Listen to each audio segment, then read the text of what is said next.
तो दिल्ली की बात हमने कर ली, अब जरा झारखंड के संग्राम की भी बात कर लेते हैं। झारखंड में किस तरीके का सियासी घटनाक्रम रहा बीते दिनों आपने देखा, लेकिन आज का दिन महत्वपूर्ण इस लिहाज से कि वहां पर चंपई सोरेन मुख्यमंत्री पद की शपथ लेंगे। चंपई के साथ कांग्रेस के विधायक आलमगीर आलम और आरजेडी विधायक सत्येंद्र भोक्ता भी शपथ लेंगे। आज सूत्रों के हवाले से जानकारी मिल रही है कि बसंत सोरेन भी मंत्री पद की शपथ ले सकते हैं। तो झारखंड में आज शपथ ग्रहण समारोह होगा, जहां चंपई सोरेन अब झारखंड के मुख्यमंत्री के तौर पर शपथ लेंगे और उनके साथ कुछ विधायक भी शपथ आज लेने जा रहे हैं। कांग्रेस के विधायक हैं, आरजेडी के विधायक हैं जो शपथ लेंगे।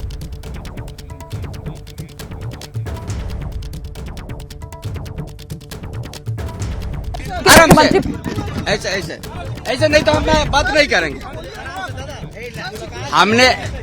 हमने आया था, हमारा गुरुजी है और गुरुजी हमारा आदर्श है और ओत लेने के पहले हम गुरुजी और माताजी से हम आशीर्वाद लेने आया था। ये झारखंड आंदोलन के समय हम संघर्ष में आया और उन्हीं का शिष्य हूँ मैं। और जो गुरुजी का आदर्श है, उनका जो झारखंड आंदोलन के समय से जो संघर्ष करके यहाँ का जनता को संवारने के लिए, यहाँ का जनता को उभारने के लिए जो संघर्ष किया है, उसी आदर्श को लेके हम चलते हैं। इसलिए हम जो आज ओत लेने के पहले हमारा दिशम गुरु शिबू सोरेन उनका आशीर्वाद लेने के लिए आए थे। तो चंपई सोरेन को आपने सुना जो शपथ आज लेंगे, लेकिन उससे पहले शिबू सोरेन से मिले, उनका आशीर्वाद लिया। और आज का दिन महत्वपूर्ण क्योंकि आज शपथ ग्रहण होगी झारखंड में मुख्यमंत्री पद की। अब सीधे इस पर हमारे पास और क्या जानकारी है, रुख हम करेंगे अभिषेक उपाध्याय का। अभिषेक, सरकार तो बनने जा रही है, मुख्यमंत्री शपथ लेंगे चंपई सोरेन आज मुख्यमंत्री पद की, लेकिन सवाल अब ये कि क्या बहुमत साबित कर पाएंगे, आंकड़ा जुटा पाएंगे? देखिए डेवलपमेंट देखिए, पहले इस समय सर्किट हाउस में जो गाड़ियां जा रही है, एक के बाद एक गाड़ियां, ये जो मूवमेंट हम देख रहे हैं ये बेहद ही दिलचस्प है। और यहाँ पर देखिए चंपई सोरेन अभी यहाँ पर पहुंचे हैं। ये हमारे सामने से अभी काफिला निकल रहा है और शिबू सोरेन के पास गए थे, उनका आशीर्वाद लिया है चंपई सोरेन। और उसके बाद चंपई सोरेन यहाँ पहुंचे हैं सर्किट हाउस। ये आपको ताजा तस्वीरें दिखा रहे हैं। चंपई सोरेन का काफिला यहाँ पहुंचा है, चूंकि यहाँ से फिर जाएंगे राजभवन और राजभवन जाकर के वहां पर शपथ ग्रहण होगा। आलमगीर आलम, सत्यानंद भोक्ता जो आरजेडी के, वो शपथ ले सकते हैं। ये ताजा तस्वीरें आप इस समय देख रही हैं, ये यहाँ का सर्किट हाउस है। यहीं पर बाकी जो विधायक हैं वो यहाँ मौजूद हैं और एक नाम बसंत सोरेन का भी है। नाराजगी दूर करने के पर्पज से बसंत सोरेन को भी शपथ दिलाया जा सकता है। चर्चा इस बात की भी है कि बसंत सोरेन डिप्टी सीएम की मांग कर रहे हैं। ये भी मैं आपको एक अहम जानकारी दे दूं, डिप्टी सीएम पद की मांग कर रहे हैं बसंत सोरेन, जो हमको जानकारी मिल रही है। और उसको एड्रेस करने के लिए बसंत सोरेन को भी एकोमोडेट किया जा सकता है। जी शिरीन, तो बड़ी जानकारी अभिषेक उपाध्याय की तरफ से दी जा रही है कि जो नाराजगी है वो भी दूर करने की कोशिश की जा रही है। बसंत सोरेन जिन्हें भी शपथ आज दिलाई जाएगी। और तस्वीरें भी हम देख रहे थे कि सर्किट हाउस पहुंचे हैं चंपई सोरेन और फिर उसके बाद राजभवन जाने की भी तैयारी है। अभिषेक का एक बार फिर से रुख करेंगे। अभिषेक, कितने बजे ये शपथ ग्रहण होगा और क्या ये साफ हो पाया है, सूत्र आपको क्या बता रहे हैं कि कुल कितनी शपथ आज होनी है, कुल कितने चंपई सोरेन के अलावा जो विधायक हैं वो शपथ लेंगे आज? देखिए शिरीन, हमारी जानकारी है कि 12 से 12:30 बजे के बीच में एग्जैक्ट जो टाइम बताया गया है वो बताया गया है 12:05 का, लेकिन 12 से 12:30 के बीच में शपथ ग्रहण हो सकता है, जो सोर्सेज बता रहे हैं। अभी तक जो जानकारी है, चंपई सोरेन के साथ में आलमगीर आलम जो कांग्रेस विधायक दल के नेता हैं, सरकार में मंत्री भी थे, सत्यानंद भोक्ता जो कि आरजेडी के इकलौते विधायक हैं वो भी मंत्री थे।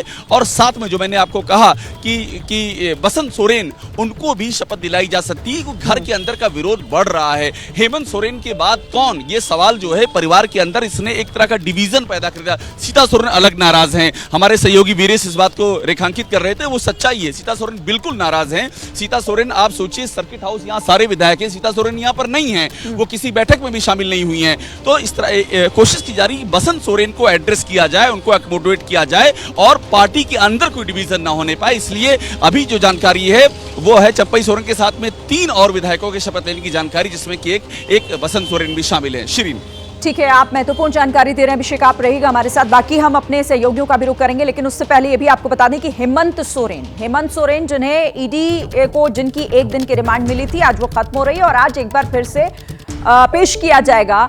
उन्हें पेश करने की तैयारी भी कोर्ट में हो रही है। हेमंत की रिमांड याचिका पर आज सुनवाई होगी। अब देखना होगा कि आगे क्या होता है, रिमांड बढ़ेगी उनकी या फिर राहत किसी तरह से देखने को मिल रही है हेमंत सोरेन को। तो रांची जेल के बाहर से ही सीधे दीपक रावत हमारे साथ जुड़े हुए हैं। दीपक का रुख कर लेते हैं। दीपक, आज एक बार फिर पेश किया जाएगा। ईडी जाहिर है आगे भी रिमांड की मांग करेगी, क्या तैयारी है ईडी की तरफ से आज? जी बिल्कुल शिरीन, 1 दिन की जुडिशियल कस्टडी मिली थी और जुडिशियल कस्टडी के बाद यहाँ ये तस्वीर मैं आपको दिखाता हूँ, ये यहाँ की होटवार जेल है, काफ़ी बड़ी जेल मानी जाती है रांची की। और इसी जेल में अपर डिवीजन ब्लॉक बी कमरा नंबर 1 यानी जेल नंबर 1 में हेमंत सोरेन को रखा गया है। तो यहाँ पर से कभी भी उनको सिविल कोर्ट ले जाया जा सकता है। 11 बजे के आसपास का वक्त बताया जा रहा है। उसके बाद जब हेमंत सोरेन वहाँ पेश होंगे तो ईडी ने जो मांग रखी है कोर्ट के सामने कि 10 दिन की रिमांड कम से कम हेमंत सोरेन की मिलनी चाहिए, क्योंकि अब तक की जो पूछताछ हुई है उन्होंने उसमें संतुष्ट जवाब नहीं दिए हैं। यानी कि ईडी साफ तौर पर कह रही है कि हेमंत सोरेन से जो पूछा जाता है उसका जवाब वो सीधे तौर पर नहीं देते, इसलिए 10 दिन की रिमांड कम से कम होनी चाहिए। तो जिस पर आज फिर से सुनवाई होगी और उसके बाद सिविल कोर्ट जो है इस पर फैसला सुनाएगा। लेकिन इस बीच इंपॉर्टेंट ये भी है कि सुप्रीम कोर्ट में भी मामला लगा हुआ है शिरीन, और उस पर भी हेमंत सोरेन की नजर है और बाहर जो राजनीतिक गतिविधियां हो रही हैं नजर आएगी दीपक, क्योंकि सुप्रीम कोर्ट में जो ईडी के खिलाफ याचिका दाखिल की गई है हेमंत सोरेन की तरफ से, उस पर भी सुनवाई होनी है। निपुण सहगल इस पर हमें ज्यादा जानकारी देंगे। सुप्रीम कोर्ट में क्या होगा आज निपुण?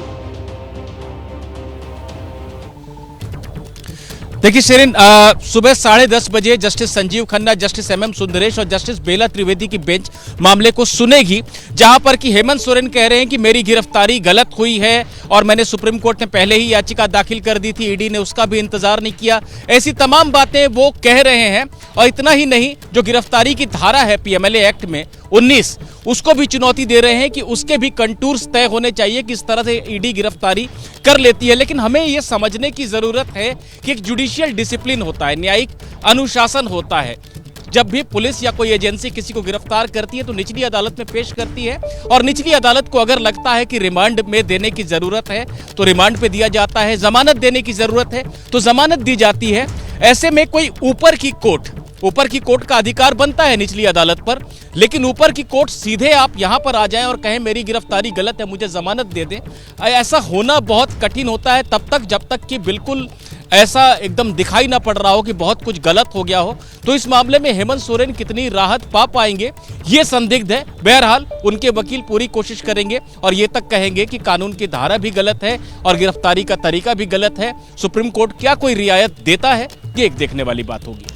जाहिर है ये पूरी तरह से कोर्ट के विवेक पर निर्भर करता है कि आखिर राहत मिलेगी या फिर नहीं। लेकिन इस पूरे मामले में हेमंत सोरेन की तरफ से ये जरूर कोशिश की गई है इस याचिका के जरिए कि उन्हें राहत मिले, क्योंकि वो इस पूरी प्रक्रिया को गैर कानूनी बता रहे हैं, गलत तरीके से होती हुई कार्रवाई बता रहे हैं।